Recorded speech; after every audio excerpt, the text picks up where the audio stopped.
يا أيها الذين آمنوا كتب عليكم الصيام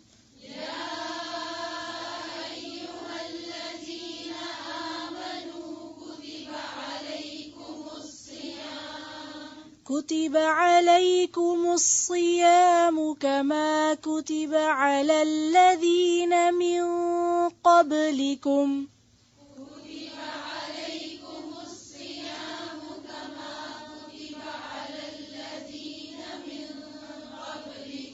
لعلكم تتقون.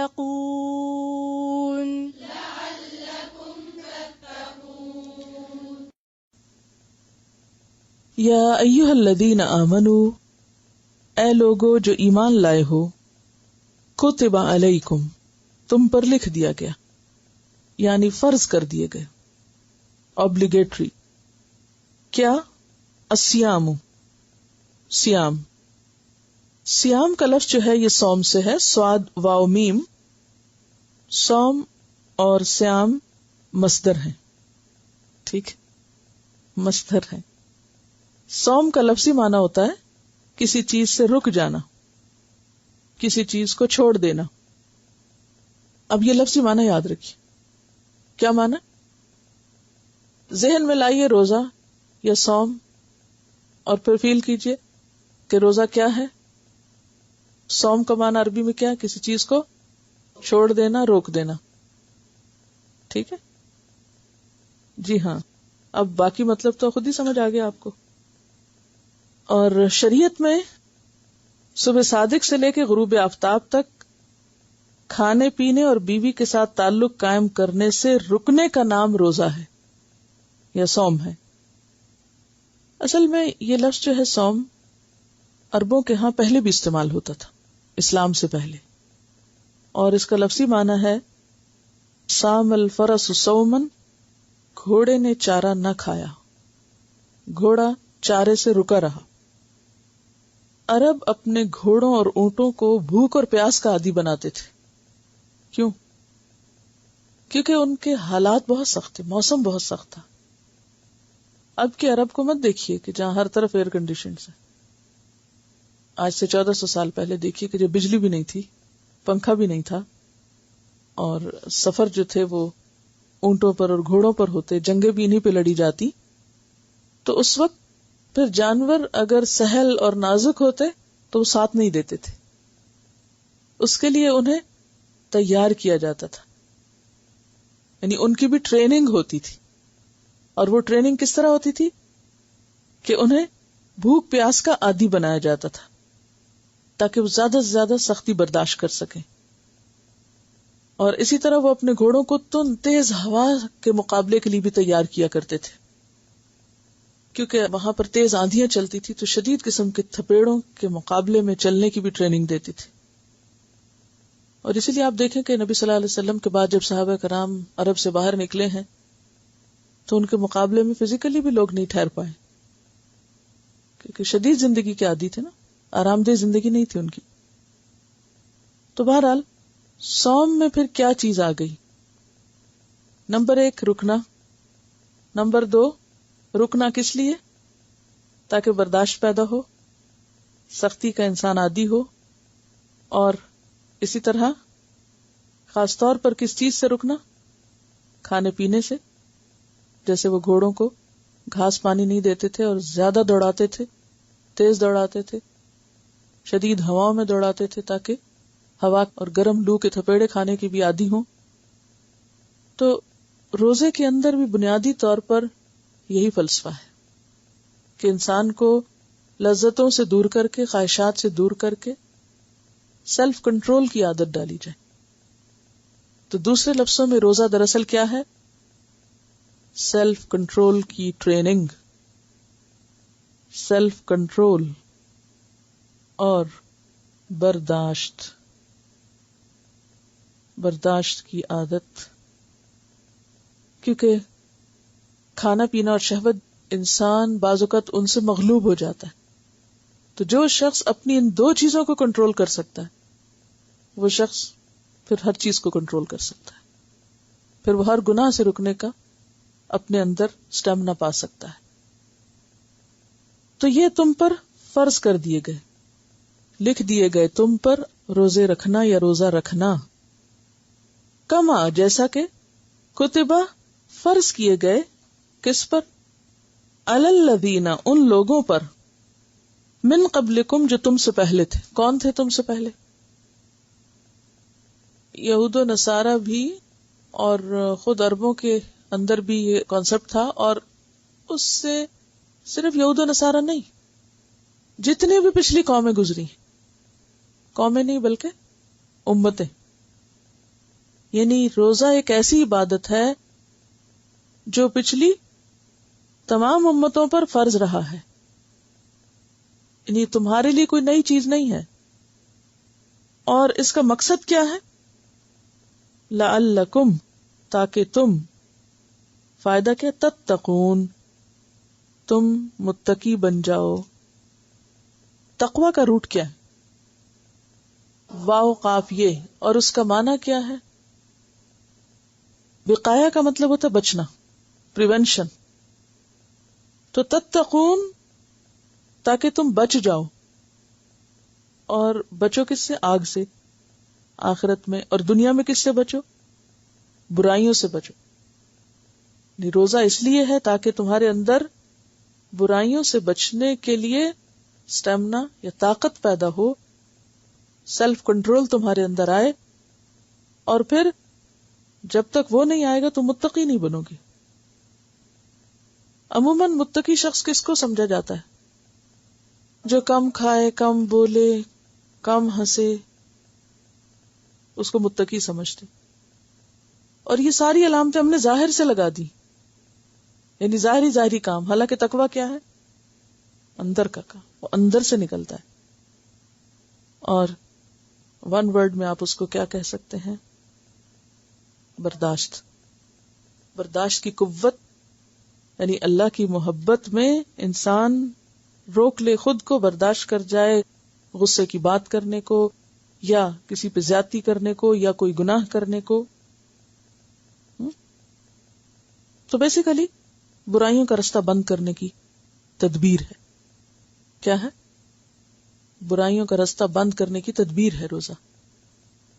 ٹھیک ہے، کیونکہ برداشت ہوگی، سیلف کنٹرول ہوگا تو ہی بد زبانی سے بچ سکیں گے نا. سیلف کنٹرول ہوگا تو ہی کسی کے ساتھ زیادتی سے رک سکیں گے.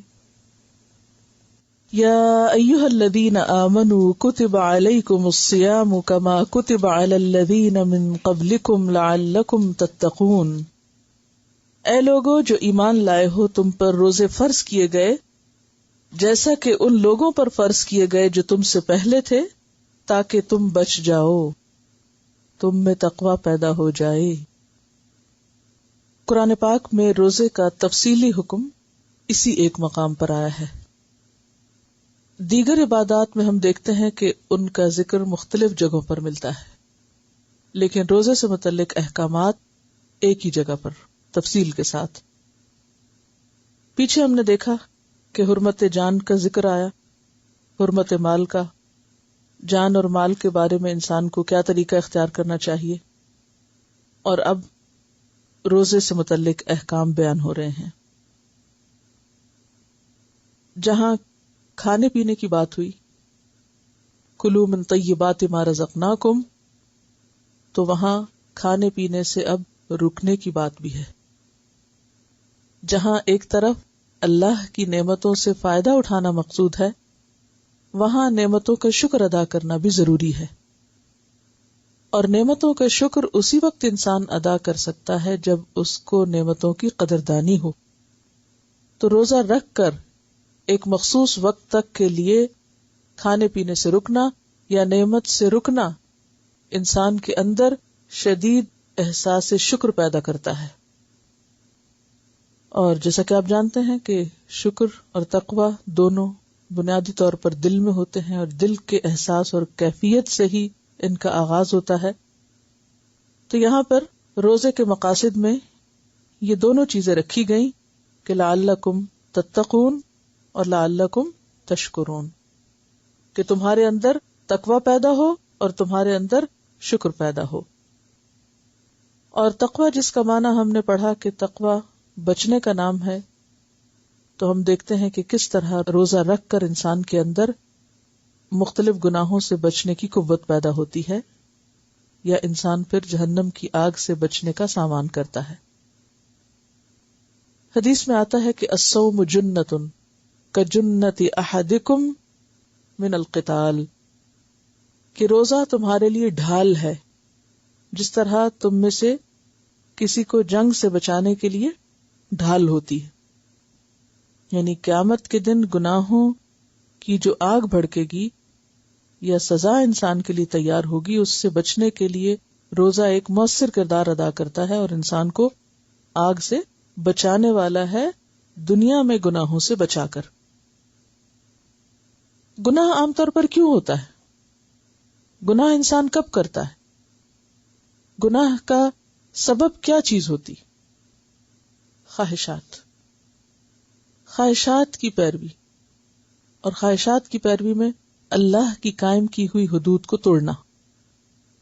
تو جب ایک انسان اللہ کی حد توڑتا ہے تو وہ دراصل گناہ کا مرتکب ہوتا ہے۔ اور ایسا کیوں کرتا ہے انسان؟ کہ انسان اپنے نفس کے ہاتھوں مجبور ہو جاتا ہے، اور انسان کے بہت سے گناہ اس کے کھانے پینے سے اور اس کے جنسی تعلقات سے متعلق ہوتے ہیں۔ انسان ان دو میدانوں میں بعض اوقات کمزور پڑ جاتا ہے۔ کھانے پینے کے معاملے میں جو پابندیاں اسلام نے عائد کی یا جو حدود رکھی، بعض اوقات محض لذت کی خاطر انسان ان کی پرواہ نہیں کرتا، اور اسی طرح مال کو حاصل کرنے میں بھی انسان بعض اوقات غفلت کا ثبوت دیتا ہے اور خواہش نفس کے ہاتھوں مجبور ہو کر مال کمانے کے بھی غلط طریقے اختیار کرتا ہے۔ تو یہ جو انسان کے اندر ایک نفس کا داعیہ ہے، یعنی انسان کے اندر ایک جو حرص ہے یا چیزوں کی ہوس ہے یا خواہش نفس ہے، اس کو کنٹرول کرنا کوئی آسان کام نہیں۔ اس کے لیے انسان کو بہت ہمت چاہیے، بہت طاقت چاہیے، یعنی ایک طرح سے روحانی طاقت چاہیے۔ وہ روحانی طاقت انسان کو کس طرح ملے؟ ایک طرف تو اللہ کا ذکر اور اللہ کی یاد اور اللہ کی عبادت جیسے نماز ہے، اس طریقے کی عبادت سے، اور دوسری طرف جیسے روزہ ہے جس میں کرنا کچھ نہیں، رکنا ہے۔ یعنی نماز میں کئی کام کرنے کے ہیں اور روزے میں نہ کرنے کے۔ یعنی جہاں نماز آپ کو کرنے کے لیے کہتی ہے یا حج آپ کو کرنے کی بات کرتا ہے، یعنی حج کیا ہے؟ عبادت ہے نا، تو اس میں آپ کو کچھ کرنا ہوتا ہے، اور روزے میں آپ کو کچھ نہیں کرنا ہوتا۔ عبادات ویسے بھی آپ دیکھیں تو دو طرح کی ہیں، مالی جیسے زکوٰۃ، اور بدنی جیسے نماز اور روزہ، اور حج جس میں مال اور بدن دونوں ہی شامل ہو جاتے ہیں۔ تو انسان کی روح کو مضبوط کرنے کے لیے جسمانی مشقت بھی چاہیے اور روحانی طاقت بھی چاہیے، اور روزے سے یہ دونوں چیزیں انسان کو حاصل ہوتی ہیں۔ اور اگر روزے کی طریقہ کار پہ ہم غور کریں تو روزے میں سب سے پہلے سویرے سحری کے وقت انسان اٹھتا ہے، انسان کو اپنی نیند توڑنی پڑتی، اس وقت اٹھنے کے لیے کہا جاتا ہے جب انسان کا اٹھنے کو دل نہیں چاہتا، اس وقت کھانے کو کہا جاتا ہے جب کھانے کو دل نہیں چاہتا، یعنی سحری کھانے کو۔ جب بہت نیند آ رہی ہوتی ہے تراویح کے وقت، تو اس وقت کہا جاتا ہے کہ ابھی تم قرآن سنو۔ اسی طرح دن میں جب دن طویل ہو، خاص طور پر کھانے کو جی چاہتا ہے، تو انسان کو کہا جاتا ہے کہ ابھی کھا نہیں سکتے، تو اپنے آپ کو روکو۔ تو روزے کے اگر طریقہ کار پہ غور کریں تو مسلسل انسان نفس کی خلاف ورزی کر رہا ہوتا ہے، اپنے آپ کو روک رہا ہوتا ہے۔ مسلسل 1 مہینے تک ایسا کرنے سے انسان کے اندر ایک خاص قسم کی پھر قوت پیدا ہو جاتی ہے، سیلف کنٹرول کی۔ تو روزہ دراصل نام ہے سیلف کنٹرول کا۔ اور پھر صرف کھانے پینے سے رکنا اور جنسی تعلقات سے رکنا ہی کافی نہیں، بلکہ غلط باتوں سے رکنا، غلط کاموں سے رکنا بھی ضروری ہے۔ جیسے ان آیات کے اختتام پر باطل طریقے سے مال کمانے اور رشوت دینے سے منع کیا گیا، تو غلط طریقے سے مال کمانے سے بھی رکنا یعنی جس رب کے حکم سے تم روزے میں حلال کھانے سے رکتے ہو، اسی رب کے حکم سے تم عام زندگی میں حرام کھانے سے بھی رکو اور حرام طریقے اختیار کرنے سے بھی رکو. اسی طرح ہم دیکھتے ہیں کہ حدیث میں آتا ہے من لم يدع قول الزور والعمل به فليس لله حاجة ان يدع طعامه وشرابه، کہ جو شخص روزہ رکھ کے بھی جھوٹ بولنا اور اس پر عمل کرنا نہ چھوڑے تو اللہ کو کوئی ضرورت نہیں کہ وہ پھر اپنا کھانا پینا چھوڑ دے.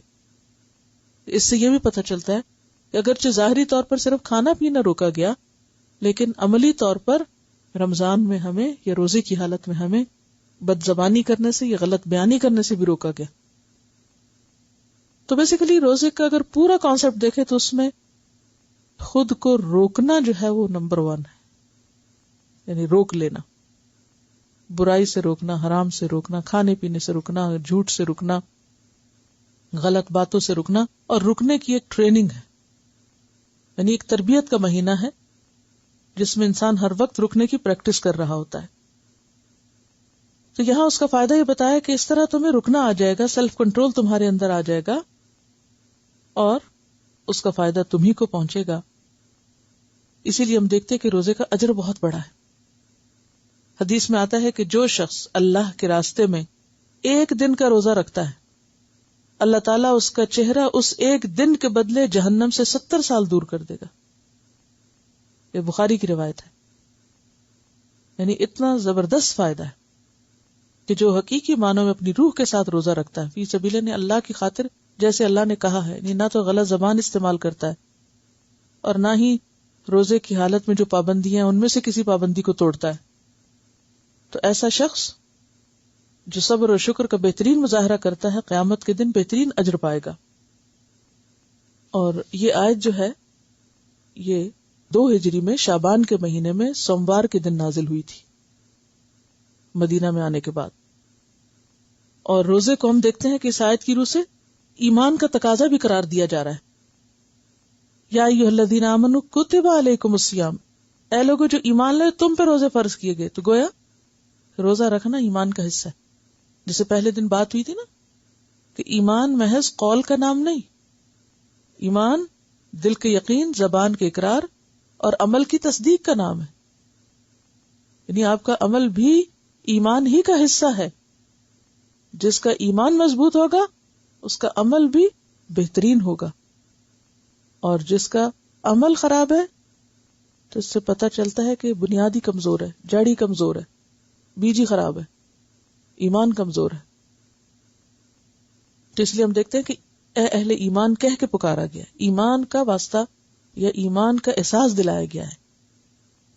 اے لوگو جو ایمان لائے ہو تم پر روزے فرض کر دیے گئے جیسا کہ تم سے پہلے لوگوں پہ فرض کیے گئے تھے.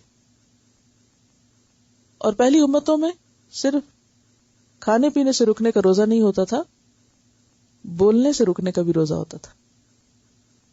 جی ہاں، سورۃ مریم میں آتا ہے حضرت مریم علیہ السلام کو اللہ تعالیٰ نے فرمایا تھا کہ جب لوگ تم سے تمہارے اس بچے کے بارے میں بہت سوال کریں تو تم کیا کہنا؟ انی نذرت للرحمن صوما فلن اکلم اليوم انسیا، کہ آج میں نے رحمان کے لیے روزے کی نظر مانی ہے. روزہ رکھ لینا. تو یہ کون سا روزہ تھا؟ چپ کا روزہ. فلن اکلم اليوم انسیا، تو آج میں ہرگز بھی کسی سے بات نہیں کروں گی، میں جواب ہی نہیں دوں گی. تو یہ پچھلی امتوں میں چپ کا روزہ بھی ہوتا تھا، لیکن اب نہیں ہوتا. اس لیے جب کوئی آپ سے کچھ پوچھے چپ کے روزے کی نیت نہ کیا کریں، ٹھیک ہے؟ کیونکہ بعض لوگ چپ کا روزہ رکھ لیتے ہیں، انہیں پوچھتے جاؤ، سوال کرتے جب آگے سے ٹس سے مس نہیں ہوتے، گویا انہوں نے چپ کا روزہ رکھا ہوا. تو یہ روزہ اب نہیں رہا. لفظی معنوں میں ویسے بھی آپ کو معلوم ہے کہ رکنا، تو بولنے سے رکنا بھی کیا ہے؟ روزہ. لیکن یہ پہلے تھا، اب صرف کھانے پینے سے، جنسی تعلقات سے رکنا روزہ کہلاتا ہے. اور اسی لیے ہم دیکھتے ہیں کہ آپ صلی اللہ علیہ وسلم نے یہ بھی فرمایا کہ روزہ ڈھال ہے، تو تم میں سے جو کوئی روزے سے ہو پھر اسے چاہیے کہ وہ نہ بے حیائی کی بات کرے اور نہ ہی شور شرابہ کرے. اذا کان یوم صوم احدکم جب تم میں سے کوئی روزے کی حالت میں ہو تو فلا یرفس ولا یسخب، یعنی نہ بے حیائی کی باتیں کرے اور نہ شور شرابہ کرے. اس سے یہ بھی پتہ چلتا ہے کہ شور ہنگامہ کرنا یہ بھی کوئی پسندیدہ چیزوں میں سے نہیں. اور اگرچہ ہم پر اب اس طرح کا روزہ نہیں رہا کہ چپ کے کوئی بات نہیں ہم کر سکتے، لیکن زیادہ باتیں کرنا اور بیکار باتیں کرنا اور اونچی اونچی باتیں کرنا، شور ہنگامہ کر کے باتیں کرنا، بلند آواز سے چیخنا چلانا، یہ روزے کی حالت میں پسندیدہ نہیں. اور اگر روزے کی حالت میں پسندیدہ نہیں تو اس کا مطلب کیا کہ عام دنوں میں بھی یہ کوئی اچھا اخلاق کی بات نہیں.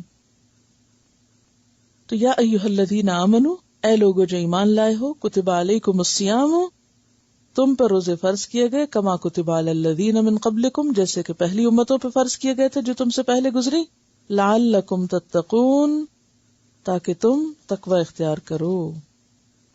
اور تقوی کا اختیار کرنا بھی ہر امت کے لیے لازم تھا.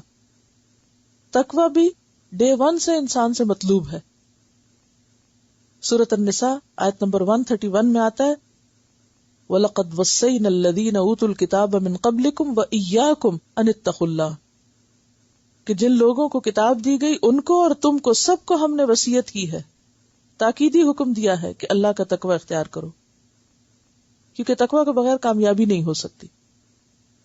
تقوی ہر چیز میں ضروری ہے. خلاصہ کیا ہے پھر اس ساری گفتگو کا؟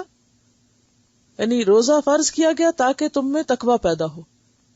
اور تقوی کیا ہے؟